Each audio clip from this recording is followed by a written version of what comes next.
Hey guys, All in Crypto here, and welcome back, ladies and gentlemen, for another YouTube video. I hope you've all had a nice, relaxing Sunday.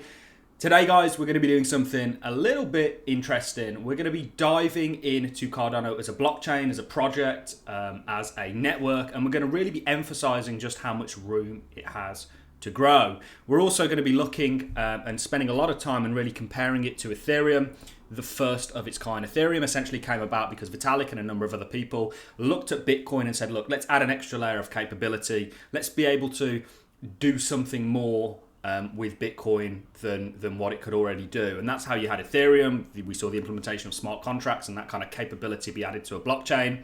Now you have things like Cardano, POLKADOT, Algorand, all trying to solve the problems that ETH1 struggles with. So we're going to be talking about Ethereum a lot in this video. We're going to be looking at the amount of wallets Ethereum has, or the amount of addresses, unique addresses Ethereum has in comparison to the amount of accounts that Cardano has. And we're going to be talking about DeFi summer for ETH, which is where we really started to see Ethereum get used as a blockchain, as a smart contract blockchain. And we saw it be used for more than just transacting value.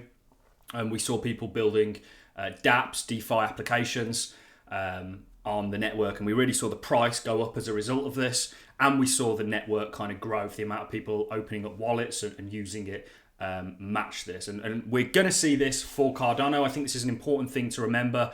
You know, we've just had the Alonzo Hardfork. This essentially has added the capability of smart contracts to the Cardano network or to the Cardano blockchain, and we are yet to see. We already had, I think, 2,300 and something smart contracts run 4 days after. We're going to see this growth continue. We touched on it in yesterday's video, but this is huge, and ultimately this is why I think Cardano's price. We have price predictions set for Cardano. This is one reason, and some of the catalysts that we think are going to get it to these prices. It's really going to start to get heavily adopted and used when it's kind of been trialed and tested. So in terms of accounts, Cardano has 1.6 million. Ethereum, in terms of addresses, has nearly 100 times that, 169 million. So it's got a lot more people that have addresses. Now, this is unique addresses. So this could be somebody setting up, you know, a lot of these addresses are probably going to be owned, or a good chunk of these, I would say, by the same person. They're just unique. So somebody could have created a number of different MetaMasks or something like that, or exchanges, or etc., etc. So these aren't all going to be unique individuals using it, but this just really goes to show just how much more adoption Ethereum has. And the reason Ethereum has this adoption, I don't know if you guys are following me on Twitter. If you're not, head over to @RealAllInCrypto. We're going to pin this to the front of my Twitter. I think Cardano will break out next week to the upside.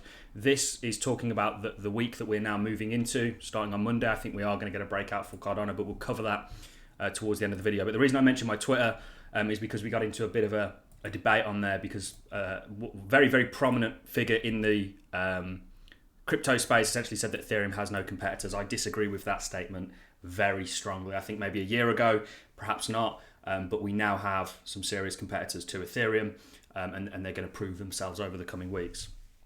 So Ethereum has a lot more sort of adoption and people actually using it than Cardano. Cardano is very relatively small in comparison. This is a good thing because this shows just how much room there is for growth. Like I say, Ethereum really captured that because it had that first mover advantage. With the Alonzo Hardfork, you are going to see the underlying blockchain, of course, be used for more than just sending transactions or minting NFTs, although that's more of a recent thing. You're going to see people actually building on top of it and having to use the underlying asset ADA to facilitate transactions and interacting with these smart contracts. So this is going to be huge. This did wonderful things for Ethereum in terms of price. This is really where DeFi summer started, guys. Round about here.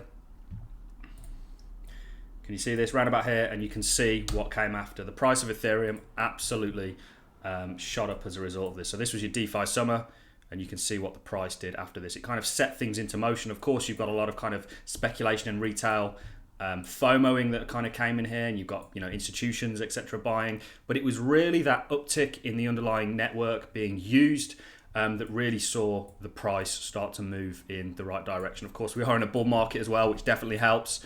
But I'm expecting a similar thing to come for Cardano. In fact, you guys know that we're following something called Elliott wave theory. We think we're in your fifth and final wave of this theory. And essentially, within Elliott wave theory, within each one of these waves, you have, 1, 2, 3, 4, 5 wave before you enter an A, B, C. And essentially, you've just made your 1 wave. I believe you are very close to finishing up your 2 wave before we see that 3rd wave. And your 3rd wave, guys, is typically your largest wave within your structure. And I think this is largely going to be spurred on by people using the network. Also, if we look at Ethereum in terms of addresses, if we go to, so you can see prior to that, your daily kind of increase in addresses was largely under the 100,000 mark. Really coming into summer, you can already see a huge uptick, and it doesn't really dip below 100,000 wallets from this point. In fact, you can see there was a lot more wallets being built with the kind of ushering in of DeFi, because everyone wanted to kind of farm it and harvest it and use it than there was previously. So it did amazing things for the price of Ethereum and the network. And obviously, if the demand for the underlying network goes up, the price is correlated to that. There's plenty of things that show that. So I'm exceptionally excited, ladies and gentlemen, about what's to come. I think it did amazing things for Ethereum. And really, of course, you did have the smart contract capabilities before, but this is where it really took off in a big way. And Cardano is around the corner from that. In actual fact, you're going to start to see dApps launch at the end of this month into next month, and we're going to see that kind of snowballing effect. And the network's going to become very heavily used. So we're super excited to be in some of the little projects that, or little, I should say little, some of the projects that are to come out of the Cardano ecosystem. And I think you should be too. Now, in regards to the price and where we are today, I really want to just reiterate the fact that I believe everything is absolutely fine. And this is a very common movement for Cardano to kind of make, and this ultimately, we did call Bitcoin successfully. And we said, look, you're setting up this falling wedge structure and you're going to break to the upside. We have since done that, and I believe we're going to continue to do so. Ethereum, of course, follows Bitcoin more closely. Cardano's yet to do it. In yesterday's video, we really explained why I think you're going to get a breakout to the upside. We also put this on Twitter, which I'll just pin to my Twitter. So this is going to be essentially at the front of my Twitter page. And we'll see. I'm honestly expecting a breakout next week for a number of reasons. We went into them in greater detail yesterday, but least of all, the Cardano summit. I think people aren't going to wait until the actual summit to pick up some Cardano. I think they're going to do this beforehand in anticipation of it. So this is where we're at, and this is really just your normal price movement. Like I say, we're 1 wave, 2 wave, expecting this 3 wave to come within our 5th wave. And it's going to be pretty magical, guys. I think Cardano still has a long way to go. We've still got the price prediction of $7.50 to $10, potentially by the end of this year into early next year. Still absolutely believe that. This recent sell-off is just how markets work. You have a move to the upside, you come back. This is common tray. And in actual fact, it is very healthy. You can see that Cardano sets up this kind of falling wedge structure, if you will, time and time again. Can you see this?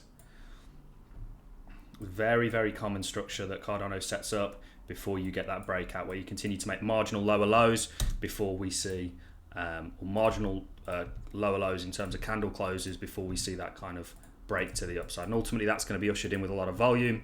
I think Bitcoin and Ethereum are leading the charge, but ultimately, very happy with what I'm seeing. You can see there's a huge level of support here. Lots of people calling for this as a descending triangle. It is there, but they don't have to break to the downside. Typically they do, but I think you need to really understand fundamentals and what else is going on to weigh up that equation. We also looked at things like the RSI for you. Why that to me looks ready. It looks like we're bottoming out here on the RSI in much the same way that we did after our first impulse, our 1 wave, and then 2 wave.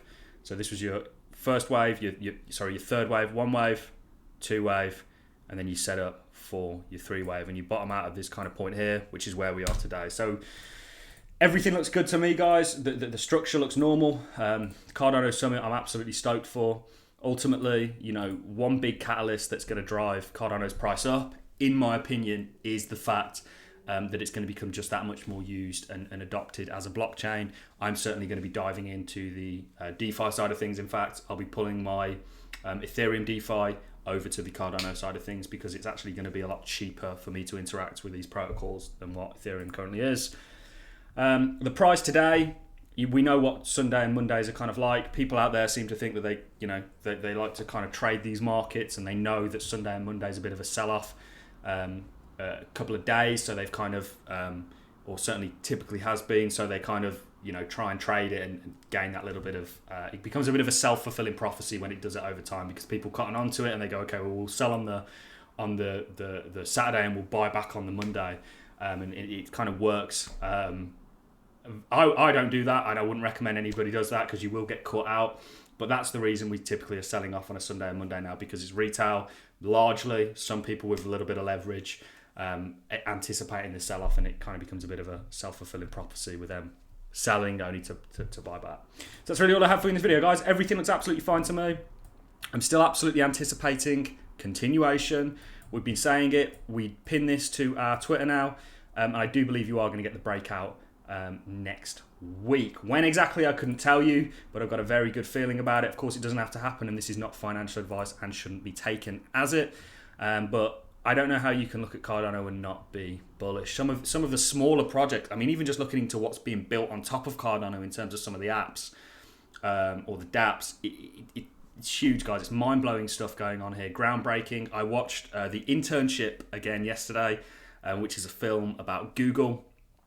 And it really struck a chord with me, because at the beginning they get fired from their job as salesmen because the internet had essentially become a big thing and people were moving towards that.